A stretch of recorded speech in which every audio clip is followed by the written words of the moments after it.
Bienvenue sur votre chaîne préférée Akhbar al-Blad de Hassan Atlemsan. Plus l'Algérie menace de faire la guerre au Maroc, plus le Maroc prend les choses au sérieux et cherche à renforcer ses forces aériennes et ses capacités de défense capables de faire face à tout imprévu d'un voisin qui ne réfléchit pas et une junte militaire constituée de généraux dictateurs qui veulent à tout prix déclencher une guerre pour occuper le peuple algérien et éviter un Hirak, synonyme de leur renvoi aux casernes. Après des accords avec Israël qui ont permis de bénéficier de toutes les armes ultra-modernes et ultra-sophistiquées israéliens, c'est au tour des États-Unis d'autoriser à ce que le Maroc soit parmi les rares pays à disposer des versions de F-16, les avions de chasse ultra-modernes, que les États-Unis n'ont vendus qu'à de très rares pays à travers le monde. Le Congrès américain vient d'autoriser une modification des contrats d'achat et de modernisation des avions F-16 marocains afin d'y ajouter 4 autres stations au système d'échange, les échanges d'informations sans fil par liaison de données Link 16. Avant d'entamer le sujet, je vous rappelle de vous abonner sur votre chaîne préférée Akhbar al-Blad de Hassan Atlemsan. Et si vous êtes déjà abonné, n'oubliez surtout pas de cliquer sur la cloche pour être sûr de recevoir à chaque fois qu'il y a du nouveau sur la chaîne, le bip qui vous avise et qui vous invite à y aller pour être les premiers à consulter les nouvelles vidéos, les premiers à vous brancher sur les nouveaux lives et les premiers à écouter les nouvelles informations sur votre chaîne Akhbar al-Blad. Bonjour et bon début de semaine. Le Congrès américain a approuvé une modification des contrats d'achat et de modernisation des avions de chasse F-16 marocains. La transaction principale consistait à acheter 26 stations pour le système,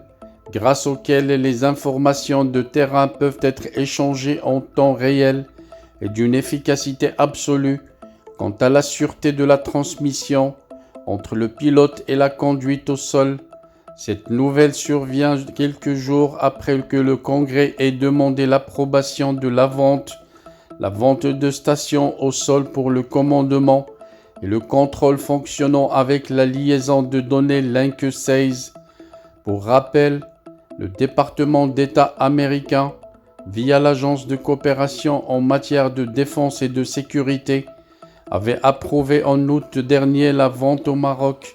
d'un système de commandement et de contrôle au sol dédié au renseignement militaire avec le montant de transaction qui s'élevait à 141 millions de dollars. Depuis 2021, les forces armées royales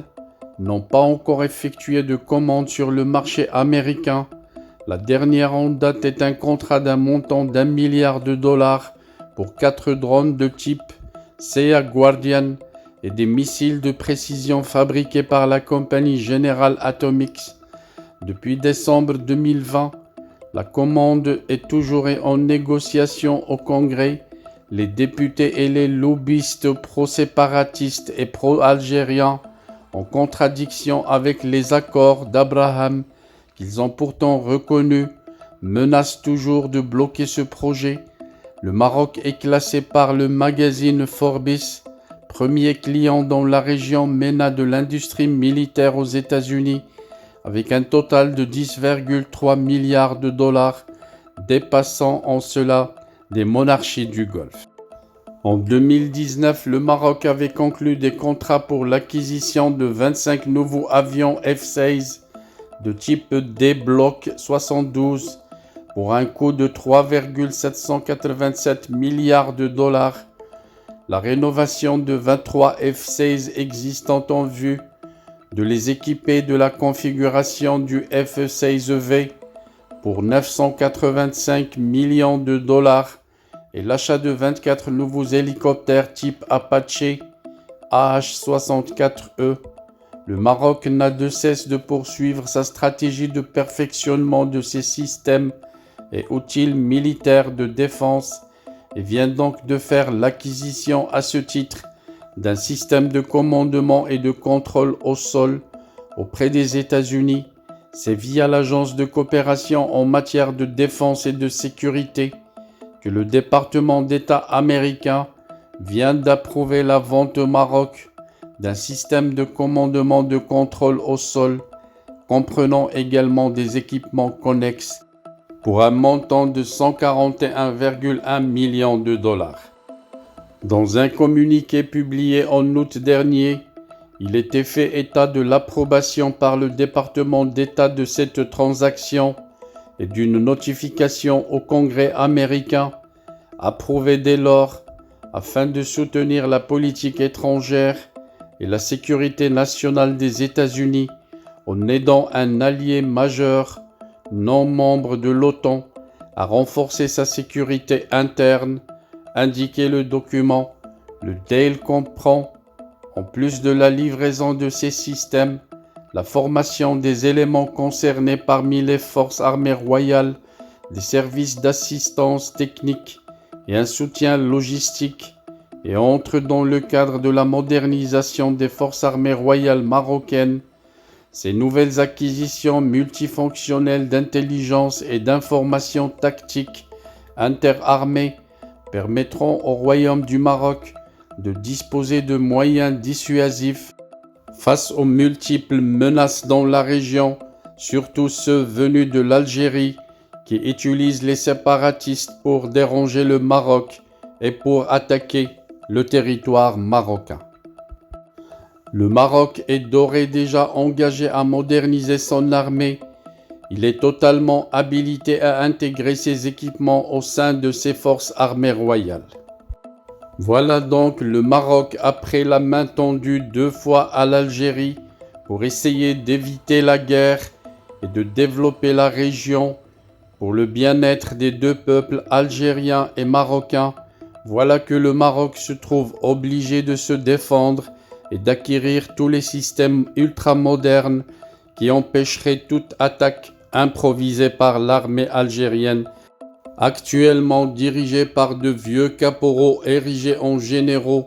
qui mènent l'Algérie vers la ruine et menacent à chaque fois le Maroc de mener une guerre